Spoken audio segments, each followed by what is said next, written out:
you know, EVOS might be going for like an Arlet pick. That Yeah. again, EVOS could go for Arlet, and that's why the Phoveus comes through. But EVOS now, after seeing the Phoveus, could just be like, no, we don't need to go for it anymore. See that now. What other XP can they go for? I think the Edith is a pretty good option to go for right now. Another enabler that's solid, does a lot of magic damage to deal with the Gatakacha and the Phoveus. But Dang is a good choice too, by the way, against Joy and Phoveus. So again, EVOS, the Geek Fam are trying to outdraft EVOS to try to outthink them, but they're revealing their cards too early. I gotta agree, man. I think I like the Badang idea, honestly, right? Against this composition, but Arlet, Wow, they still that's what they want to go for. Granger, Yisun Shin backline. Oh! Okay. Sun Gold. Okay. GEEK fam, turn this around and change the tides for this season for them. Oh man, let's see how this one goes. Kenziski on the Sun. In a game like this, I mean, technically, I wonder what the value from the Sun is GEEK fam looking for. Is it the multiple bodies to block spells? Is it just the dive aspect, the split push aspect? For now, we have to wait and see how GEEK fam move around it before we can really kind of get a read, I think. But already for EVOS, the clear is going to be insane, dude. With the Baxia assisting on already fast clearing Yisun Shin. Oh. Not Just fast enough to get the lethal. Again, the emblems here by GameSmax though. Tenacity and Firmness, both roamers, understanding that they're going to be sandbags the whole time.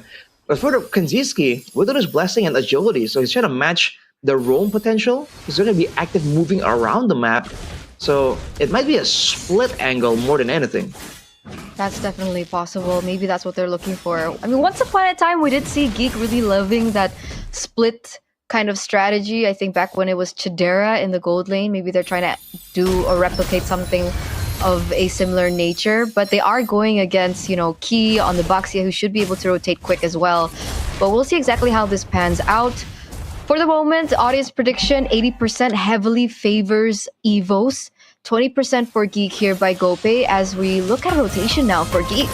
Uh-oh, full gank over to Erlan. Good taunt with the read there. Key walks up, but it's a bit too late, and Kenzie will get just so much value out of this, man. Getting the kill over to GEEK fam, and now Veloisky will get traded back, but it's all right. It's a roam, trade for the gold. Hold up, Rendy, all the way from XP, making a big move up top.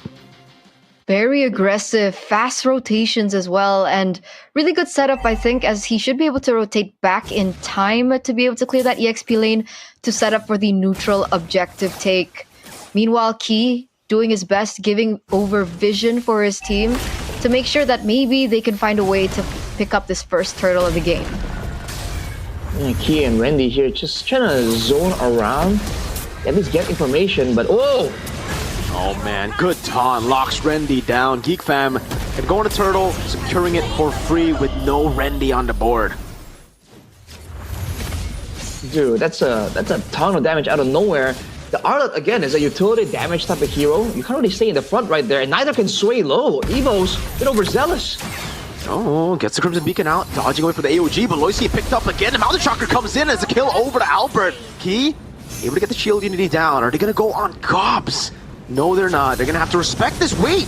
They still decide to go in. God still has it for the pursuit. That Fire Strike coming down. Great Dark Wave! Gobs gets a kill back on Key. It should be a knockup, but Swalo is out of range, and that gives Gobs a kill for free. That makes it a little bit more worth it for GEEK, right? They pick up the neutral objective, they get a kill over EVOS, and things are a little bit different this time around. Game number 1, a boy was on a Jushin, so the damage wasn't really enough to unsettle EVOS when they go in for these crazy engages the way that they were able to. And this time, the fact that now a boy is on the Farsa, that burst damage is something that you really do need to respect. You're seeing GEEK fam play around it as well, going for these short fights, big bursts of damage, and they try and back out because they understand that with 2 marksmen, right, and a Baksha with spammable skills, and an Arlet and Sushin, all of the heroes from EVOS kind of get more value the longer you kind of stay in the trades. That's why the Baksha is such a value pick for this composition for EVOS, because if you want to take out the Baksha, it doesn't matter what heroes you pick, it's going to take a while, right? And during that period, EVOS is going to try and use it to actually get favorable trades. So look at GEEK fam. Good move by Rendy. Gets away, and that should be it. Unless Sway Low actually gets the knockup over to Beloyski. The Vengeance coming in. Key now with a Shield Unity. It's just to zone them away from the turtle as far as possible as they make their way onto the neutral objective. Better setup now for EVOS. They're going to be able to arrive a lot quicker. Both junglers are at level 8, so there is a fighting chance. Wait a second. Ooh, a few resets and Vengeance. Rendy there giving Gobs the reset on passive, but Gobs knows better than to jump in there all alone.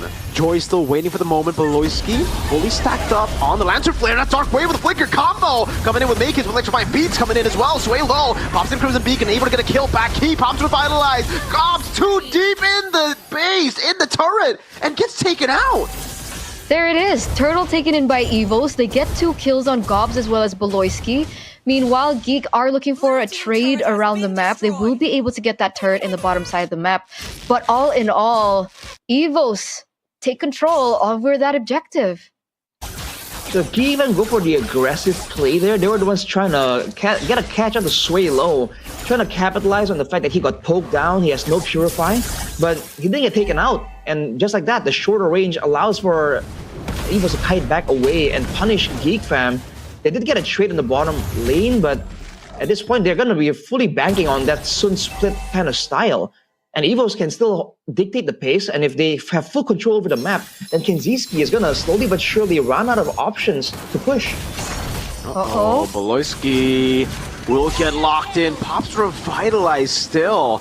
Ends up being a wasted resource. Shield Unity coming down over to Kinziski, who has Petrify. Albert with a Traceless forward. Zones Kenzie, forcing him back, giving Airline all the space necessary to push in top, but it is traded by a turret down below by Makins. But all in all, again, the Sun pick, we haven't really seen full value of it other than the fact that he was able to get that tower in the bottom side. But wait a second, that's Randy, that's Key coming as well. Makins. Oh, he's dead. He's done for now. He's gonna buy a little bit more time. Oh, one last shot finally gets him down. A chance of escaping, but not against a basic attack.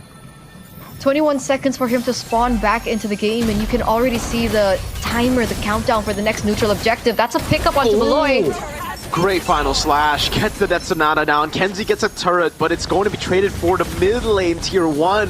Beloyski's trying best to, defend this turret, but won't be able to do so. He's just munching on Gobs on the Bakshia, soloing him practically, forcing out the Dark Wave, and Kenzie will be forced to recall. Already, Season of Bush cancels the recall. Uh-oh. Key, Shield Unity forward, looking for the play. Will be able to get the stun down as Swalo walks up with Lantern Flare. Gets a knock-up. No, he pops into ultimate just in time. Still gets a knock-up down, but there's no Vengeance to follow it up. Just like that, neutral objective falls into the hands of EVOS. And even the jungle as well. Look at the control here. Beloyski. Another free one, Arashi. That's 2 Sky Piercer stacks for Airline, and it's going to build up. And he's just getting started, man. There's going to be more and more kills coming through because GEEK fam, we're relying on being able to pressure the side lanes using the Sun, using the Phobius. But EVOS, if you look at how they're rotating, they're playing in the mid lane and just cutting off the sides with the Bakshia, with the Yisun Shin. They both move so fast around the Land of Dawn. And you can see Kenziski go for the rapid boots to try and outrun these responses coming in from EVOS. But I don't think he can outrun a Shield Unity. He just rolls in too fast. Very difficult, very difficult to achieve. You can see GEEK really just stuttering here in the game. What's the game plan now for GEEK, considering they did put Kenziski on Sun? Is there some scaling that we should be looking at to look for a turnaround point for GEEK? At this point, I'm confused, man. Like, it really just feels like they're just forced to play their cheese pick, and the cheese pick isn't even utilized properly this time around. It's just picked because they have no other means to win.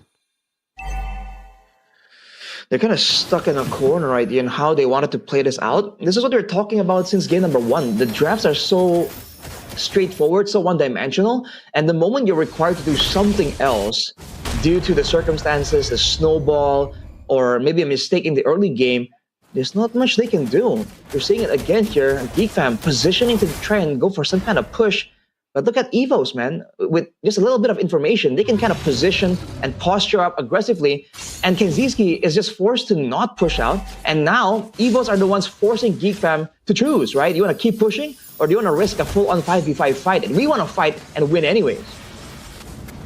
Should be free again. Gobbs making his way in, but Albert just gets some retribution. Beloyski walks up, but it's only out to the tanks. Boy, the backline falling. Sway low, able to buy so much time. Kenzie knocked up as well, and Sway low stays alive in that fight. Erlan goes down, but it's all fine and dandy for EVOS, as Key will look to go for the resets. Randy gets those vengeance resets, and in the end, it's Albert who goes godlike.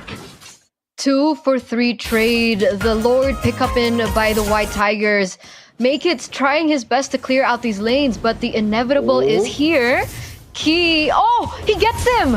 Uh-oh, Kenzie having to go for the clear here. There's no other way to run away for him. No flicker on the board. Final slash to sweep him back on Lord. And this time, Randy says, nah, let me get on the board, Albert. You've gotten too many. And that's a full damage Sun as well. You're seeing that Randy was basically able to nuke him down from half HP. So it's a vulnerable Sun that can't really do much in the midst of a big team fight. He really gets value and he 1v1 someone on the side. So GEEK fam, they did a great job denying the stacks from Erlan, but Albert is still 7-0. There's 2 carries in the team. Randy's really trying to threaten this final slash. Goes in for stun. Beloyski with AOG actually puts himself in danger. What? Beloyski!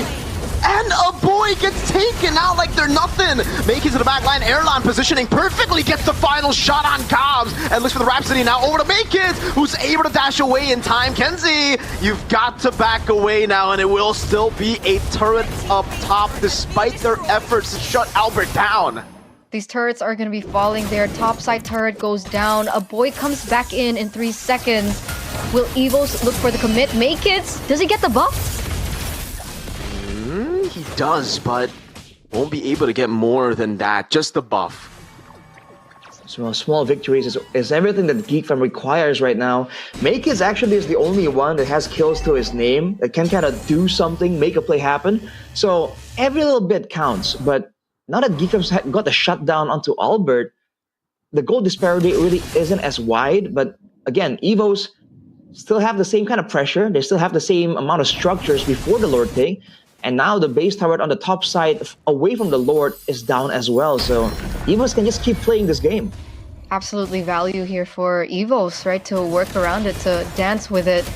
Key already positioning himself in a way to sniff out information, really zoning out the members for GEEK. I think at this point, GEEK really needs to find a way to pick this one up. Makekids at level 15 as well, alongside Albert. A possible steal angle, perhaps, for the team? Red team turret has been destroyed. Oh man, if they want to go for a steal angle, they have to walk through Sway Low and Randy, and there's just so many ways to zone and so many ways to actually poke down GEEK fam as well. So this is the problem too. They have a good teamfight composition, but they can't really poke that well. Look at Kenzie already on the sides, but the Lord, what? A boy just tries to go in. What? Huh? Feathered airstrike, opening it up. I guess it was a call, but it was the wrong one. Now a boy's down, the Lord is taken already. And GEEK fam are on the verge of getting swept. Remember, 20 seconds are left for a boy to come back into the game. The big question is, will it be enough time? The Lord hasn't spawned just yet. So there is a possibility that they can, take away something from that missed call. These turrets are going to be falling. Mid lane also goes down. This might be it.